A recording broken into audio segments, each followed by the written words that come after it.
ইতিহাস গড়ল বাংলাদেশ। নেপালকে ৪-১ গোলে বিধ্বস্ত করে প্রথমবারের মতো অনূর্ধ্ব-২০ সাফে চ্যাম্পিয়ন লাল সবুজ। সর্বোচ্চ গোলদাতা মিরাজুল। পারস্পরিক বোঝাপড়াতেই এসেছে সাফল্য, বললেন অনূর্ধ্ব-২০ সাফ শিরোপা জয়ীরা। অনুপ্রাণিত জামাল ভুঁইয়ার দল।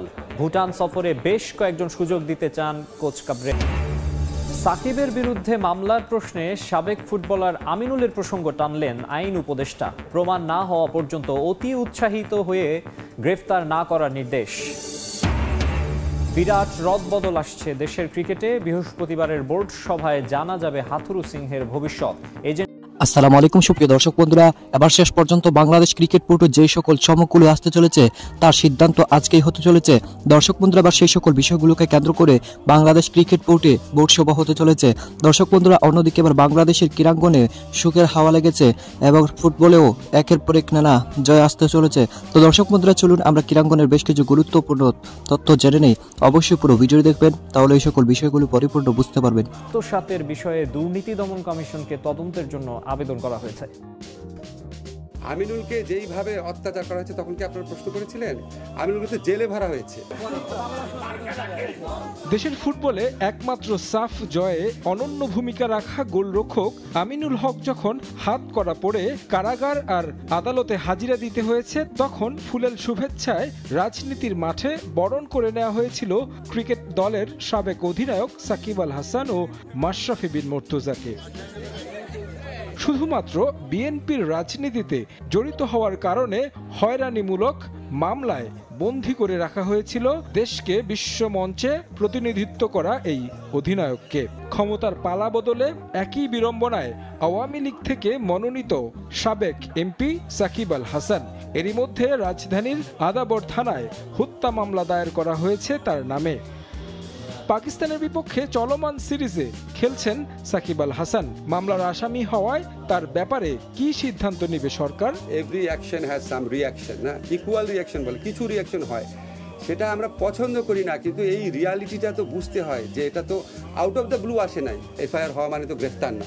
আমি আশা করি সাকিব গ্রেফতার হবে না, এবং আমাদের পুলিশ বাহিনীকে আমি যতদূর জানি এরকম একটা ইনস্ট্রাকশন দেওয়া আছে যে অবিশ্বাস্য, অ্যাপারেন্টলি খুব অবিশ্বাস্য কিছু হলে যতটা পারা যায় আইনগত সীমার মধ্যে থেকে রেস্ট্রেইন দেখানোর জন্য। সাকিবের ব্যাপারে নমনীয় হলেও আইন উপদেষ্টা স্মরণ করিয়ে দিলেন তৎকালীন আওয়ামী লীগ সরকার কিভাবে ফুটবল দলের অধিনায়ককে হয়রানি করেছে। সাকিব তো আর বাংলাদেশ রাষ্ট্রের জন্য কিছু বয়ে আনে নাই, সাকিব নিজে অনেক কিছু অর্জন করেছে। আমিনুল তো বাংলাদেশ রাষ্ট্রের জন্য পুরস্কার বয়ে এনেছে। সব কিছুর জন্মদাতা হচ্ছে আওয়ামী লীগ। আমিনুলকে গ্রেফতার করা হয়েছে, দিনের পর দিন জামিন দিচ্ছিল না, দিনের পর দিন জামিন দিচ্ছিল না। আমি নিজে শুধু প্রথম আলোতে কলাম লিখেছি, আমি আপনাদের কাউকে লিখতে দেখি নাই। আপনাদের পত্রিকায় একটা জাতীয় দলের বাংলাদেশ চ্যাম্পিয়ন হয়েছিল সাব গেমসে, তার চ্যাম্পিয়নশিপে গ্রেফতার করেছে, মামলা গ্রেফতার, দিনের পর দিন জামিন রিজেক্ট করেছে। সাকিবের বিরুদ্ধে শুধু মামলা হয়েছে। হত্যা মামলা ছাড়াও সাকিব আল হাসানের বিরুদ্ধে শেয়ার বাজার কেলেঙ্কারি, বেটিং, অবৈধ সম্পদ অর্জন, স্বর্ণ চোরাচালান, অর্থ পাচার সহ বেশ কয়েকটি বিষয়ে তদন্তের জন্য দুর্নীতি দমন কমিশনে অভিযোগ জমা পড়েছে। তারেক হাসান শিমুল, সময় সংবাদ, ঢাকা। বৃহস্পতিবারের বোর্ড সভায় বড় রদবদল আসতে যাচ্ছে দেশের ক্রিকেটে। 11 পরিচালক আত্মগোপনে থাকায় নতুন স্ট্যান্ডিং কমিটির রূপরেখা চূড়ান্তের পাশাপাশি বাতিল করা হবে পূর্বাচল ক্রিকেট স্টেডিয়ামের দরপত্র। জাতীয় দলে হেড কোচ চন্ডিকা হাথুরু সিংহের ভবিষ্যৎ কি হবে সেই বিষয়েও আসবে সিদ্ধান্ত। ক্রিকেট সংশ্লিষ্টদের দাবি, বিসিবি সংস্কারের অংশ হিসেবে বোর্ডের আয় ব্যয়ের হিসেব জনসম্মুখে প্রকাশের রীতিও চালু করা উচিত। পূর্বাচল ক্রিকেট স্টেডিয়ামের ভাগ্য এখন অনিশ্চিত। কেবল নাম বা নকশা নয়, অনির্দিষ্টকালের জন্য স্থগিত হচ্ছে যে কোনো ধরনের নির্মাণ কাজ। আগামী 30 আগস্ট ছিল নির্মাণ কাজের দরপত্র জমা দেওয়ার শেষ দিন। তার আগে বিসিবির সভায় সকল ধরনের দরপত্রের কাজ বন্ধের সিদ্ধান্ত নেবে ফারুক হোসেনের নেতৃত্বাধীন বোর্ড। আপাতত সেখানে ঘরোয়া ক্রিকেট চালানোর কথা হলেও তা করতেও নানা সুযোগ সুবিধার প্রয়োজন ভেন্যুটিতে। নতুন বোর্ড সে ব্যাপারে কি সিদ্ধান্ত নেবে তাও এখন অনিশ্চিত। সভার গুরুত্বপূর্ণ এজেন্ডা নতুন স্ট্যান্ডিং কমিটির রূপরেখা। রাজনৈতিক সম্পৃক্ততার কারণে আত্মগোপনে দেশের অধিকাংশ বোর্ড পরিচালক। নতুন করে সাজাতে হবে বিভিন্ন কমিটিও। ক্রিকেট অপারেশনস সহ বিপিএল গভর্নিং কাউন্সিল, সামনে ঘরোয়া ক্রিকেটের ব্যস্ত সূচি থাকায় উপস্থিত পরিচালকদের মাঝেই ভাগ করে দেয়া হবে এসব কমিটি। চরম সমালোচিত ইসমাইল হায়দার মল্লিকের পরিবর্তে বিপিএল গভর্নিং কাউন্সিলের দায়িত্ব উঠতে যাচ্ছে ফাহিম সিনহার কাঁধে। জালাল ইউনুসের পদত্যাগের কারণে ক্রিকেট অপারেশনস প্রধানের শূন্য হয়ে যাওয়া পদ পূরণ করবেন নাজমুল আবেদিন ফাহিম। বিকেএসপির সাবেক ক্রিকেট উপদেষ্টা সামলাবেন গেম ডেভেলপমেন্ট সেকশনও।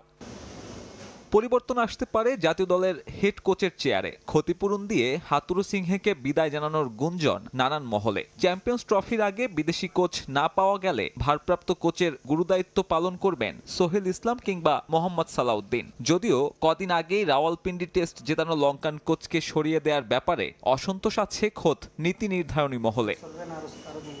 পাপনের বোর্ড নিয়ে আর্থিক অসঙ্গতির অভিযোগ ছিল সবচেয়ে বেশি। বিসিবি সংস্কারের অংশ হিসেবে এখন থেকে ক্রিকেট বোর্ডের ওয়েবসাইটে আয় ব্যয়ের হিসাব প্রকাশের দাবি ক্রিকেট সংশ্লিষ্টদের। আজকে আইসিসি বলেন, এসিসি বলেন, অস্ট্রেলিয়ান ক্রিকেট বোর্ড বলেন, নিউজিল্যান্ড ক্রিকেট বোর্ড বলেন, প্রত্যেকটা দেশের ওয়েবসাইট আছে নিজস্ব। সেই ওয়েবসাইটে তারা প্লেয়ার টিম সিলেকশন নিলে আমরা দিয়ে সব কিছু দিই। তো আমরা কেন ভাই যে আমাদের সারা বছরের যে অর্থনৈতিক কর্মকাণ্ড যেটা হয়েছে, যে সারা বছরের আয় কত ছিল, কত ব্যয় ছিল, আমরা সেটা কেন আপলোড করব না? সেটা করে দেওয়া উচিত। জনগণের রাইট আছে, আপনাদের অধিকার আছে যে জানার। তখন আর আপনারা এসে বারবার আপনি এসে সবাইকে জিজ্ঞেস করবেন না ওইটা কি হয়েছে, ওইটা কি ইউনো, একদম পানির মতো স্বচ্ছতা। ফারুক আহমেদের সভাপতিত্বে এই নিয়ে দ্বিতীয়বারের মতো বোর্ড সভায় বসতে যাচ্ছেন বিসিবি পরিচালকরা। সবশেষ সভায় নতুন 2 পরিচালক বাদে উপস্থিত ছিলেন 8 জন। গঠনতন্ত্র অনুযায়ী বৃহস্পতিবারের সভাসহ পরবর্তী বোর্ড মিটিংয়ে অনুপস্থিত থাকা পরিচালকদের পদ শূন্য বলে বিবেচিত হবে। সাব্বির মিথুন, সময় সংবাদ, ঢাকা। এর আগে আরও একবার নিজেদের ঝালিয়ে নিয়েছে বাংলাদেশ ক্রিকেট দল। এদিকে মাঠের প্রস্তুতির পাশাপাশি একাদশ নিয়েও কাটাছেঁড়া শুরু করে দিয়েছে স্বাগতিক পাকিস্তান। বাংলাদেশের ক্রিকেটে এখন বইছে স্বস্তির সুবাতাস। এক সাকিব ইস্যু ছাড়া আগের যে কোনো সময়ের তুলনায় দল এবং ড্রেসিং রুম অনেক বেশি সুস্থির। তার একটা মূল কারণ পাকিস্তান সফরে দলের পারফরমেন্স। টিম ম্যানেজমেন্টের সদস্যরাই বলছেন রাওয়ালপিন্ডির প্রথম টেস্টে অভাবনীয় সাফল্য পেয়েছে বাংলাদেশ, যা টনিক হিসেবে কাজ করছে পুরো ক্রিকেট সিস্টেমেই।